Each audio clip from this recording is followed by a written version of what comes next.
I thought I was snagged. I have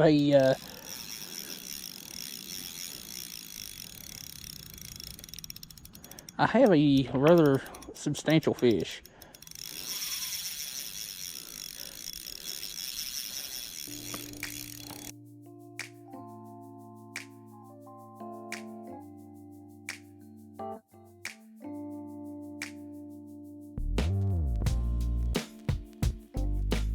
Well, it is certainly already that time of year. That was a very large banded water snake. At first it kind of spooked me, but it's harmless to humans. So anyway, we're up here on the crappie spot, and we got a lot of rain the last couple of days. The water is up, and it's more murky than it is muddy. I mean, it is pretty dang dirty. But I've got one bass rod that I've got rigged up with a very, very basic knocker rig for catfish, see if there's any channel cats or anything in here. But that's only going to be used if I can catch a small enough bluegill, because I don't feel like cutting up big pieces of bait and all that mess. So we're going to throw around, try to catch some bluegill, try to catch some crappie, and maybe a catfish. So let's get to it.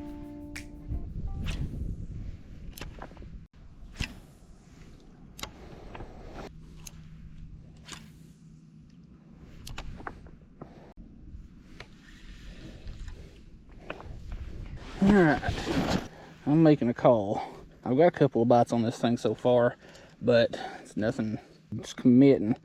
So I'm going to take this off and put on a little 1/32 head with a Berkley Gulp.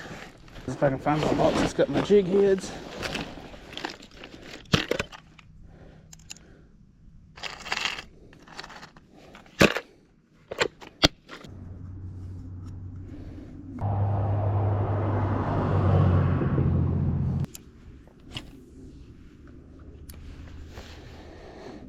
Alright, first cast with a much lighter jig than what I originally had on.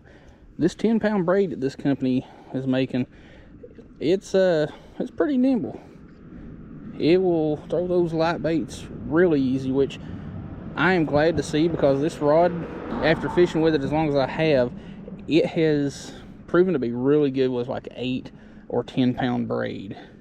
It's a little bit stiff for like 2 and 4, 6 would work.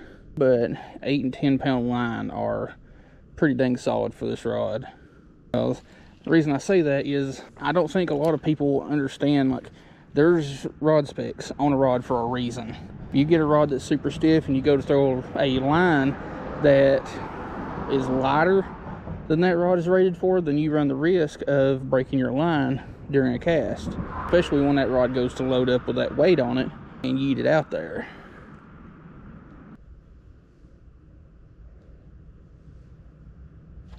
Hey, got something.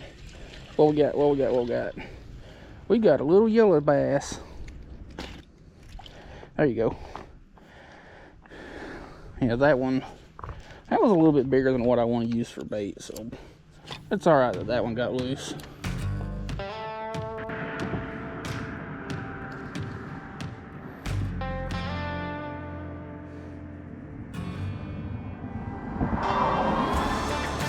Oh, I've got a fish on. I thought I was snagged. I have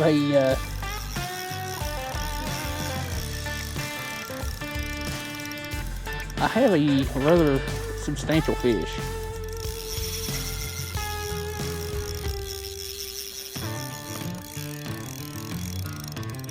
I only have a 6-pound leader, so I can't do a whole heck of a lot with it, because there is a bunch of rocks and stuff out here in front of me. I feel like I've probably snagged it because I've been bouncing around rocks and stuff like that pretty much the entire time that I've been here.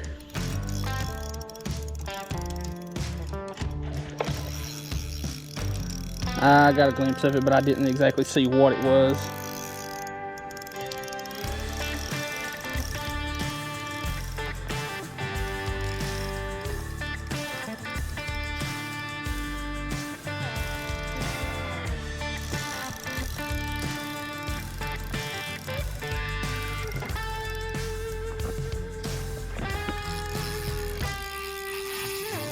It is a very large bass.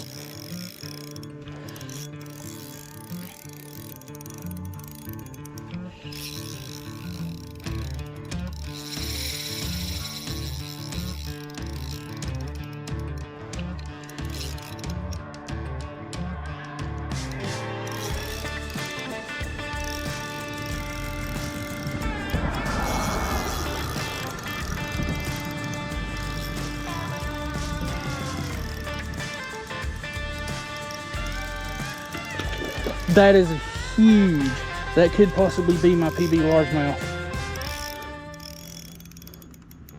And I looked at my friggin' net when I was getting out of the vehicle and didn't bring it down here with me.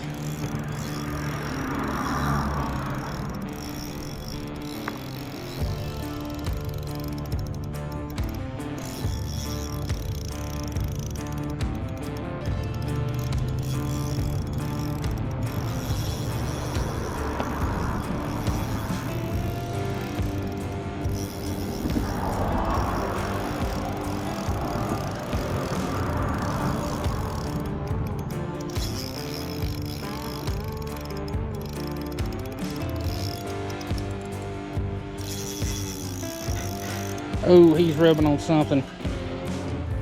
Away from whatever that is.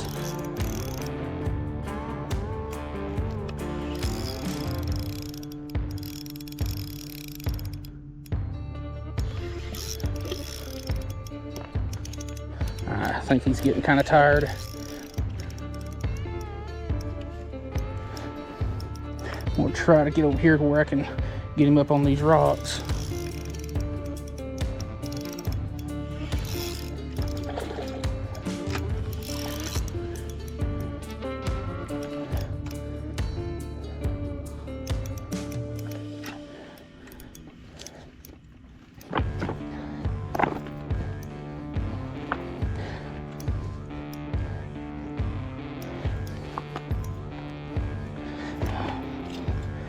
Don't come off, don't come off, don't come off, don't come off, don't come off. Yes! Freaking yes! Ooh! Do you freaking see that? Dude!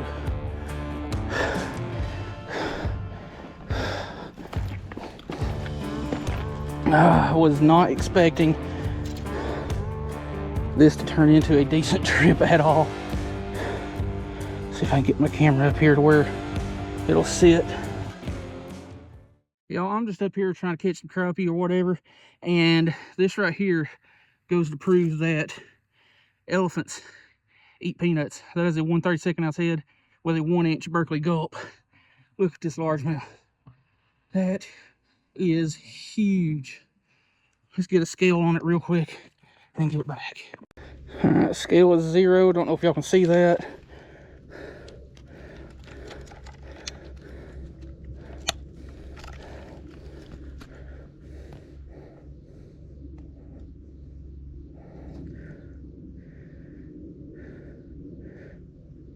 .610, 6 pounds, 10 freaking ounces. That is freaking huge. That is my certified biggest ever largemouth.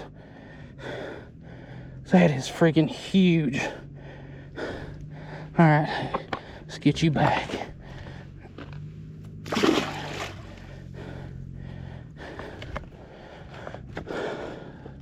Swam right off. I've only caught one that was even close to that before, and it was just a hair over 6 pounds. That one was dang near 7. And to think that it ate something so freaking small, like, I'm not lying, that's a 1-inch bait, and that thing ate it. I'm not even sure that I want to try finishing this little stop out. I may just say, screw it, go home. But then again, it could happen again. Probably won't, but hey, might as well fish one. Still got a little bit of light. Actually, you know what? All the commotion from that one fish, you know, swimming all over the place right here and causing commotion and whatnot, we're going to book it and go to a spot that's on the way back out. because the more I think about it, the more I have, or the less confidence I have in this spot after that thing going all over this bank. Well, y'all, that was fun. Didn't catch a whole heck of a lot, but that one more than made up for it, being my new PB largemouth. And honestly, that's how a lot of my bigger fish happen. I'll be out crappie fishing or bluegill fishing or something other like that, and I'll hook into one of the biggest fish that I ever get hands on. Like, for example, a video that is, it'll be in the description, you can check it out. A video from back in October. I was out crappie fishing and hooked into a flathead catfish and hooked into a yellow bass that was getting ate by a very large largemouth. Released that yellow bass, and then that same big largemouth came back and ate that yellow bass again. That clip right there made a short that is sitting at about 35,000 views on here, which blew up the channel. Anyway, I'm gonna get home and get this video edited real quick. May post it a little bit early, considering it being a shorter video and a little bit more exciting than the typical video. So anyway, hook up the video.